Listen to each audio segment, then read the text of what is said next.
Hello everyone, welcome to our YouTube classes. जैसे कि हमने इससे पहले 6th क्लास की हिस्ट्री के एनसीईआरटी शुरू कर रखी थी और वो हमारे उसके अंदर 11 चैप्टर थे जो कि कल हमारी कंप्लीट हो चुकी हैं वो सारे चैप्टर। और उसके जो क्वेश्चन आंसर जो भी है वो अभी तैयार करने का प्रोसेस चल रहा है, तो हम थोड़े ही टाइम में उसके क्वेश्चन आंसर करना भी डिस्कशन शुरू करेंगे। जो भी जिस चैप्टर में से भी क्वेश्चन पूछे हैं, वैसे ऑलमोस्ट जो भी टॉपिक ज़्यादा इम्पोर्टेंट है वो तो मैंने आपको हर एक क्लास में अंडरलाइन करवा के साथ ही कवर करवा दी है। और जो भी वैसे अगर हम सीटेट के फॉर्मेट में एग्जाम देखें भी किस प्रकार के एग्जाम में क्वेश्चन पूछे जा रहे हैं, वो क्वेश्चन जो है वो हम थोड़े ही टाइम के बाद में डिस्कस करना शुरू करेंगे। आज जो हम नई बुक शुरू कर रहे हैं वो राजनीतिक विज्ञान की बुक है, 6th क्लास की है, ये एनसीईआरटी बुक है। हम पहले इस बुक को कंप्लीट करेंगे, उसके बाद देन हम ज्योग्राफी का जो सिलेबस है हमारा भूगोल का, वो चैप्टर इसके अंदर है वो डिस्कशन करेंगे। उसके बाद हम 7th क्लास की जो एनसीईआरटी है उसको करेंगे नेक्स्ट देन। और आज जो हम शुरू करेंगे उसके अंदर ये देखो, इसके अंदर ये चैप्टर बता रखे हैं, 9 चैप्टर दे रखे हैं। ठीक है, फर्स्ट चैप्टर जो है वो है इसमें विविधता की समझ। विविधता क्या होती है? ठीक है, विविधता की समझ का मीनिंग है, जैसे कि अगर हम ये देखें इस चैप्टर के अंदर जो इसका मेन टाइटल है, मेन टाइटल क्या कहता है? विविधता, यानी कि डाइवर्सिटी की समझ होना। हर एक चीज के अंदर हमें विविधता देखने को मिलती है। अगर हम खान पान देखें उसके अंदर हमारे पास में विविधता है। और ये माना जाता है सर्वाधिक जो विविधता वाला देश है वो कौन सा है? भारत देश है।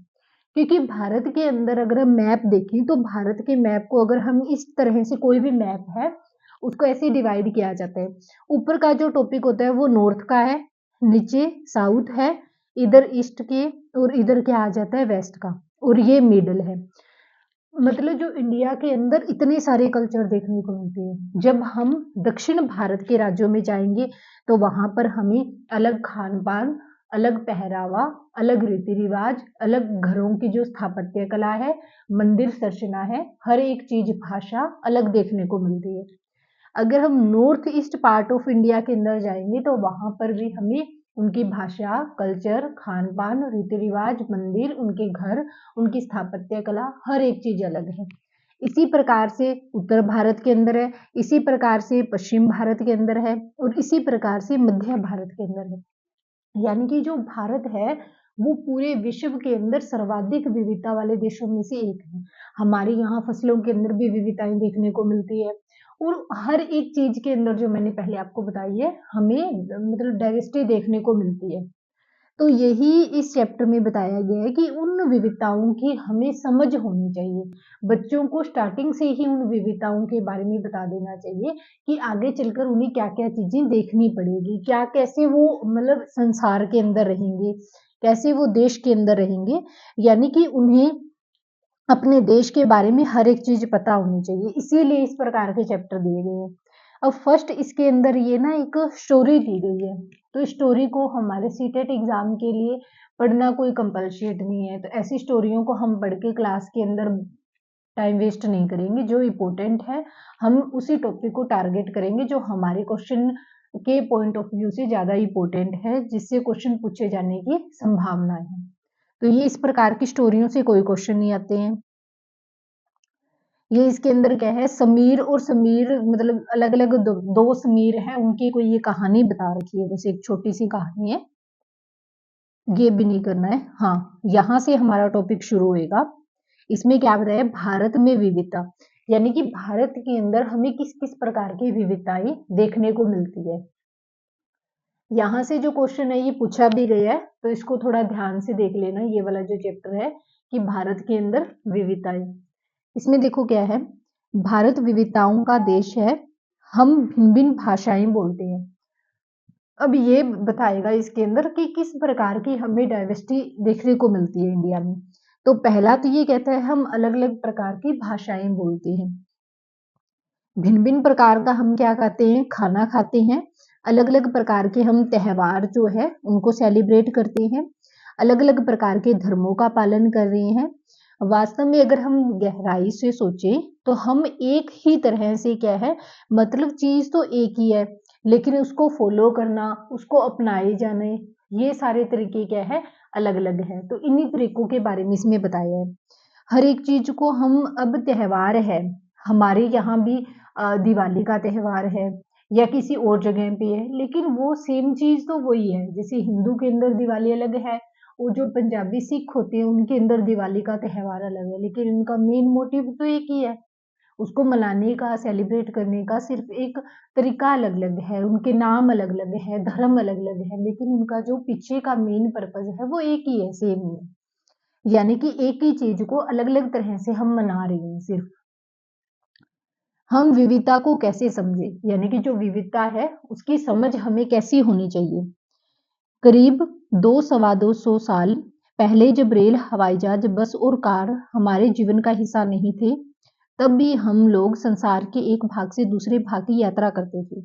वे पानी के जहाज में घोड़ों या ऊंट पर बैठकर जाते थे या फिर पैदल जाते थे। ये जो पैरा है यहाँ पे, तो ये इम्पोर्टेंट है कि पहले का जीवन किस प्रकार का था, वो कैसे यात्राएं करते थे। ठीक है, अक्सर ये यात्राएं, अब नेक्स्ट ये बता रहा है ये यात्राएं क्यों की जाती थी, किस कारण से वो यात्रा करते थे। अक्सर ये यात्राएं और बसने के लिए नई जमीन की तलाश में या फिर व्यापार करने के लिए की जाती थी। यात्रा में बहुत अधिक समय लगता था, इसलिए लोग नई जगह पर अक्सर काफी लंबे समय तक ठहर जाते थे। इसके अलावा सूखे और अकाल के कारण भी कई बार लोग अपना घर बार छोड़ देते थे। उन्हें जब पेट भर खाना तक नहीं मिलता था तो वे नई जगह पर जाकर बस जाते थे। कुछ लोग काम की तलाश में और कुछ युद्ध के कारण भी अपना घर छोड़ देते थे। इसके अंदर ये बताया कि उनका कारण क्या है। इसके अंदर क्या बताया, कारण क्या था कि उन्होंने एक जगह पे दूसरी जगह पे प्रवास किया या इतनी वो लंबी लंबी यात्राएं करते थे, तो किस कारण उन्होंने ये किया। जब लोग नई जगह में बसना शुरू करते थे तो उनके रहन सहन में थोड़ा बदलाव आ जाता था। कुछ चीजें वे नई जगह की अपना लेते थे और कुछ चीजें, अब इसके अंदर ये बताया है कि मिश्रित संस्कृति क्या होती है, ये टॉपिक है। ये मिश्रित संस्कृति क्या होती है।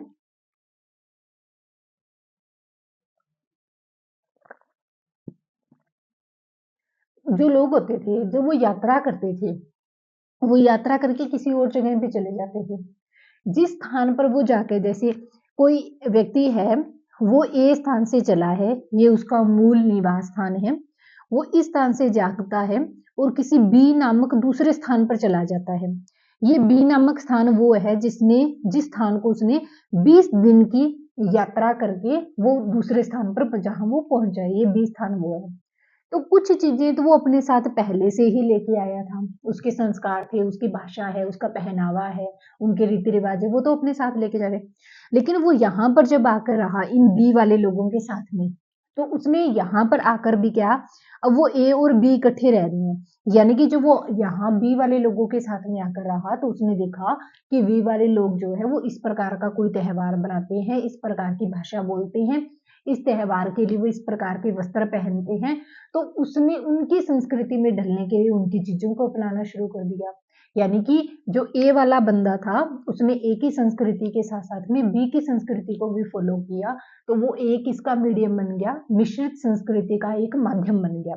तो यही मिश्रित संस्कृति होती है, इसके अंदर ये डेफिनेशन दे रखी है। ठीक है, अब आगे देखो। ठीक इसी प्रकार से ठीक इसी प्रकार से लोग अलग अलग तरह की भौगोलिक स्थितियों में किस प्रकार सामंजस्य बिठाते थे, उनमें भी क्या है, विविधता उत्पन्न होती है।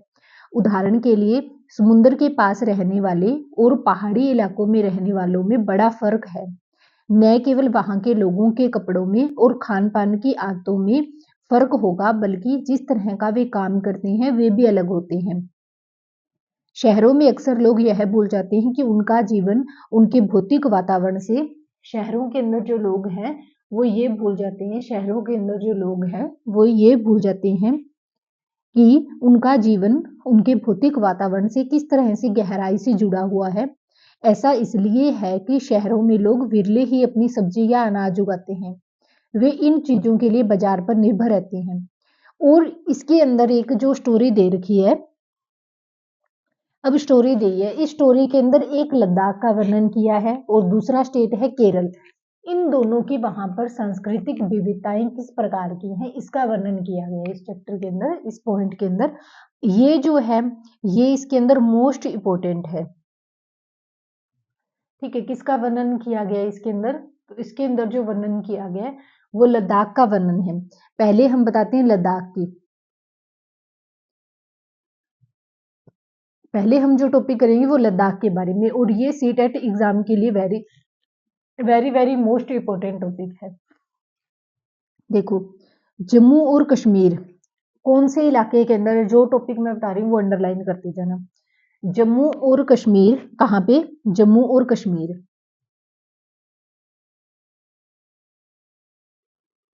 कौन से हिस्से में? पूर्वी हिस्से के अंदर है। कौन सा रेगिस्तान है? तो ये ठंडा रेगिस्तान है। ठंडा रेगिस्तान है इसलिए यहाँ पर खेती की कम संभावनाएं हैं, बारिश बिल्कुल नहीं के बराबर होती है हमेशा। अब टेम्परेचर कम है, वर्षा नहीं हो रही है, कोई धूप नहीं है, खेती नहीं है, यानी कि यहाँ पर हमेशा बर्फ की जो चादर है वो बिछी हुई दिखाई देती है, यानी कि बर्फ काफी स्नोफॉल होता है यहाँ पर काफी। ठीक है, और इसके साथ में स्नोफॉल जैसे होता है, तो आज चैनल के ऊपर एक नई स्नोफॉल से रिलेटेड वीडियो अपलोड करेंगे, उसके अंदर देखना कि रियल के अंदर स्नोफॉल कैसा होता हुआ दिखता है, कैसा फील आता है रियल में स्नोफॉल को देखना। ओके, और मतलब कि वहां पर बर्फ की चादर दिखाई देती है जिसके कारण बहुत कम पेड़ पौधे होते हैं, और जो पीने का पानी होता है वो लोग गर्मी के महीनों में पिघलाने वाली जो बर्फ होती है, जो वो गर्मी के मौसम में बर्फ पिघल जाती है, उसी के पानी के ऊपर लोग डिपेंड करते हैं यहाँ के।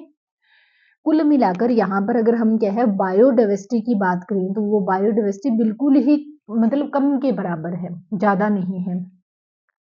यहाँ के लोग एक खास किस्म की भेड़ को पालते हैं जिसमें वे पश्मीना ऊन मिलती है। यह ऊन कीमती होती है इसलिए पश्मीना शॉल बड़ी महंगी होती है। लद्दाख के लोग बड़ी सावधानी से इस ऊन को इकट्ठा करके कश्मीर के व्यापारियों को बेच देते हैं।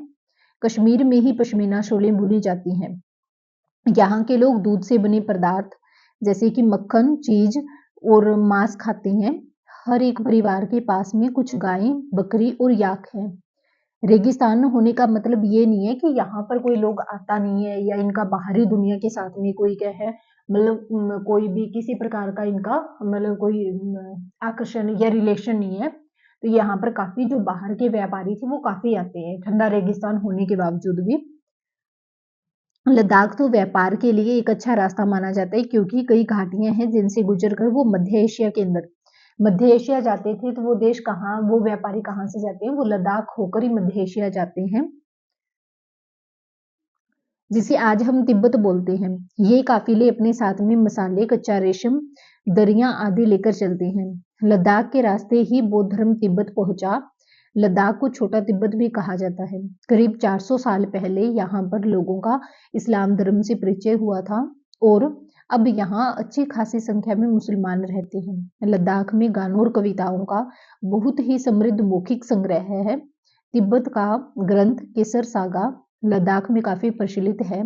उसके स्थानीय रूप को मुसलमान और बौद्ध दोनों लोग ही गाते हैं और उनके ऊपर नाटक भी खेलते हैं। जो गली नुक्कड़ के अंदर नाटक का ऑर्गेनाइजेशन होता है ना, पहले मनोरंजन के लिए लोग नाटक के ऊपर या फिर जो कठपुतली होती थी उनके ऊपर, इन दो तीन चीजें थी जिनके ऊपर वो डिपेंड करते थे। आज हमारे पास में इंटरटेनमेंट के एक से ज्यादा सोर्स है इसलिए ये चीजें पुरानी हो चुकी हैं, इनको देखना लोग पसंद नहीं करते हैं। जैसे एक सर्कस होता था, जादू का टैलेंट होता था, इस प्रकार की चीजों को पहले लोग अपने इंटरटेनमेंट के लिए यूज किया करते थे।